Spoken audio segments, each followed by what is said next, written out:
Cestovať zadarmo a takmer všade. Stačí vám batoh, pár drobných v peňaženke a chuť po dobrodružstve.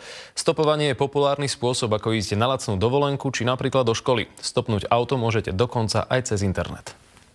Stopovaniu podľahol aj Tomáš, ktorý prestopoval prakticky celú strednú školu. Najskôr som išiel stopom z internátu v Nitre, kde som vlastne už nemal peniaze na autobus a neskôr sa mi to vlastne zapáčilo. Keď mal v škole prázdniny, stopom išiel na dovolenku. Chcel som vlastne ísť na Balaton, len sme chytili stopa akorát do Slovenska, tak sme sa rozhodli, že už to potiahneme do Chorvátska. Na bratislavskej výpadovke v smere do Trnavy sme stretli Stana. Stopuje poprvýkrát. Včera sme sem prišli do Bratislavy stopom a chceme sa dostať aj naspäť do Zvolena. Ako dlho čakáte? Pol hodinku, 15 minút.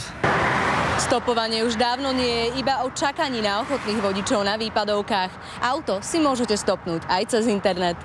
Na Slovensku už funguje niekoľko webov, kde si stopári a vodiči dohadujú, kedy a kam pôjdu. Prídete na stránku, pozriete si, kto aký odvoz ponúka a podľa toho k nemu nasadnete. Vodičovi vraj stačia 2 pasažieri a cesta autom vyjde lacnejšie, ako napríklad lístok na autobus. Na internete sú aj hodnotenia jednotlivých vodičov a stopárov. Ľahšie sa tak dozviete, s kým máte dočinenia. Nech si aspoň pozrú, čo je to za človek, prípadne mu zavolajú predtým a už len z tej reči, z toho, ako sa spolu rozprávajú, môžu niečo vydedukovať.